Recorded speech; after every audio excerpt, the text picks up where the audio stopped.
Snowchild's Wish.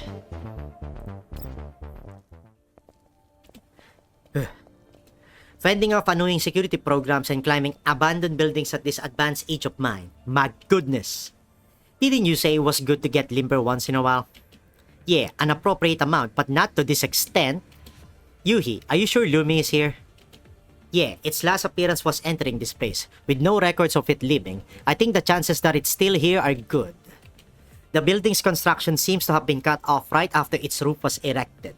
Unfurnished windows adorn the mottled concrete walls like black holes, and the structure's reinforcing iron framework is visible in countless places. Ah, I see some traces of the foam. This should be the place. Who knows where Lumi is hiding? This building has more than a dozen floors. We'll just have to go floor by floor. These stairs are the only serviceable ones here. If Lumi hasn't left the building, we will be able to find it. Does the professor know about this? I sent him the coordinates just a moment ago. He said he will be here soon. Let's move up a floor. There's nothing here. Wait, over there at the stairs. Is that Lumi? Snowing! Lumi leaps at the entry to the stairway, running upwards after Nagant looks over. Stop right there, criminal scum! Nagant gives chase. Lumi runs away, spewing foam upon the stairs as it moves. Damn, Stabby, I'm gonna catch you. Ah, look out! Underneath you! Huh? Underneath? Why am I off the ground? Whoa! Slipping on the bubbles, Nagant tumbles down the stairway. Yoohee immediately approaches, helping Nagant up. Thanks. Are you alright, Nagant? I'm not young like you lot are, but it's just a flight of stairs. I don't break that easily. Nagant touches her own head, lightly giving her hat a pat after making sure it is still on her head and exhaling a sigh of relief. Jeez, be careful. I really must be old. Cannot even avoid a trap set by a little kid. If we go by when the systems were created, Lumi might actually be older than you.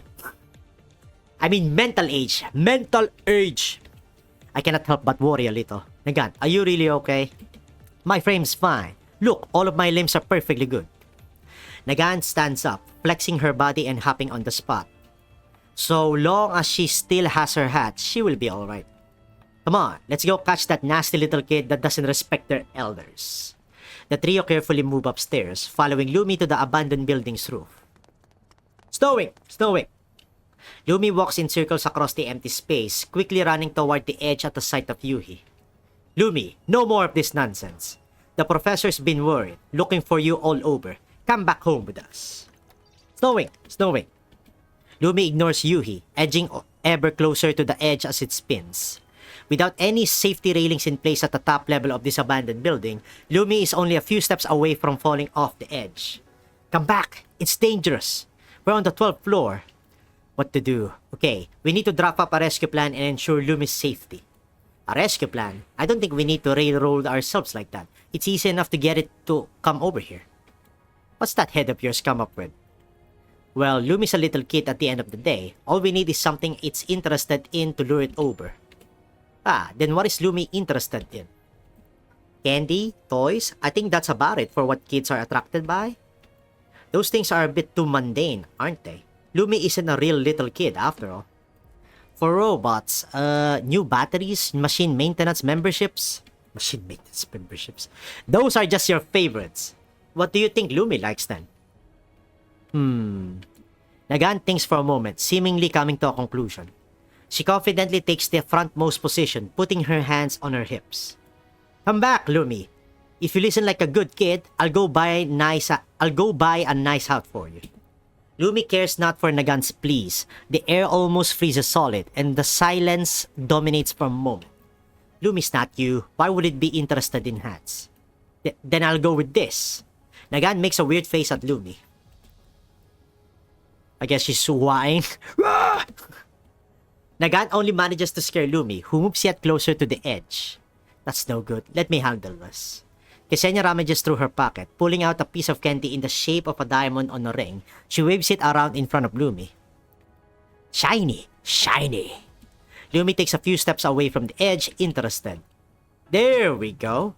See? Of course kids like shiny things. That's certainly one way to put it. Kids aren't dragons sleeping on piles of gold. Close enough.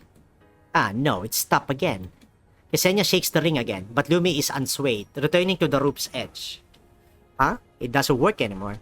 Hehehe. Of course you have no experience dealing with children, young as you are. Watch me. Yeah. Nagant begins a series of strange movements, crossing her arms in front of her chest. The hero of justice, Super Galaxy Man! Lumi stares at Nagant, tilting its head. Hey, what are you doing? I'm doing Galaxy Man's routine. Don't kids like those kinda shows? You're the only one here who's a fan of that old pre-war stuff here. See, Lumi isn't interested at all. It's okay, I've got one more trick up my sleeve. Here, the Earth Defense Squad's badge. Earth Defense Squad. Nagant produces a pin in the shape of a star, raising it up to her head. The paint's falling off that thing. Where the hell did you get it? The thrift store? Is that so? Never mind where I got it from. No little kid can resist superhero merch. Come on, Lumi. Get over here. This awesome badge is waiting for you. Star. Lumi moves a few steps toward the tree, but it quickly loses interest, returning to its previous position. Another failure. It cannot be. What kind of kid doesn't like superhero stuff? There's no rule saying that has to be the case, right? We'll need to use more direct methods then. Let's just grab Lumi. Nagant lowers into a running stance. Just before she sets off, Yoohee's terminal begins to ring. Music present. Lumi approaches again, far more interested than before. Hold on, Lumi's coming over again. Oh, is it right? Is it because of Yoohee's ringtone? That's the track the professor was playing on a vinyl player back at his house, right? Yeah, that's mine. I thought it was a nice tune, so I set it as my ringtone. Ah, a call from Shartry. Don't answer it just yet. Look at Lumi. Lumi stops its step as it hears the music. It quiets down, gradually beginning to spin on the spot. What is it doing? I cannot be sure, but I feel like it's almost dancing. That cannot be it, right? I don't have any neural records of a type of dance that's just spinning around. But look, it's spinning exactly to the beat. If that's the case, I'm sorry, Sharky. To keep the music playing, Yoohee declines the call, picking up where the ringtone left off on her terminal. The gentle tune draws Lumi in even further like a child in a lovely dream. Yoohee slowly moves backwards with the terminal in hand. Lumi follows as it spins, leaving the rope's edge. Now!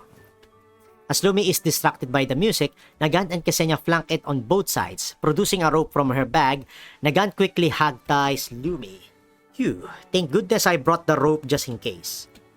This will only work for a little bit, right? A kid's tantrum after waking up amplifies their normal temper, you know? Just tying it up won't do. We need to make sure that Lumi won't go out of control again. Then the only thing we can do is get the control permissions to Lumi right now. My goodness, am I really on a holiday here? 10 times the normal overtime rate would not cover the effort I put in today. Yoohee and Ksenia rush to Nagant's side. Despite her very vocal complaints, Ksenia quickly joins the others in level 2, accessing Lumi's systems. Whoa! The transition! Shattered pieces of data drift through level 2. Yoohee extends a hand to touch one such piece but to no avail. The data fragment passes through Yoohee, meandering into the distance. The ground beneath them, made of coagulated data, begins to fade and ebb. All fluttery and fluffy, like snow. Is this Lumi's world? Level 2s aren't usually like this at all. I say that it comes down to Lumi's model. System and ports being so old they are causing incompatibility with dolls. Our environment here is becoming unstable too. Yeah, we better find Lumi's logic hub and grab the control permissions. Staying here for an extended period might be dangerous. Yoohee's right, my senses are tingling. Everyone, over there, on the right, are those weird-shaped things approaching us? The group looks in the direction Nagant indicates. Behind a shining stream of electricity, information fragments congregate, forming dangerous shapes. Where'd they come from? There's so many! Judging by the shape, they might be viruses. Only viruses can produce such massive blobs of error data. They're not viruses. Look over there. Nagant looks over to see the data fragments assembling to become new enemies. These enemies are all converted from normal data. We happen to be in a cache area in Lumi's systems. I get it, it's data overflow. Yes, the fragments are all legitimate data in and of themselves, but because of their sheer size and the data destruction algorithms, they're taking up a lot of the cache. Judging by the current circumstances, these chunks of data are reflowing into Lumi's operational space. Odds are those pieces of data are the reason Lumi's going out of control. Ksenia draws her weapon with a flourish, firing 2 shots towards the enemies formed from streams of data. The shattered fragments spray in countless directions. Hearing her explanation, Nagan slaps her own forehead. Ah, yeah, that's it. Ahem, I mean, of course the young should be knowledgeable about these things. Good, good. Behind you. Yeah, don't just touch my hat willy-nilly. Nagant destroys the enemy with a single punch.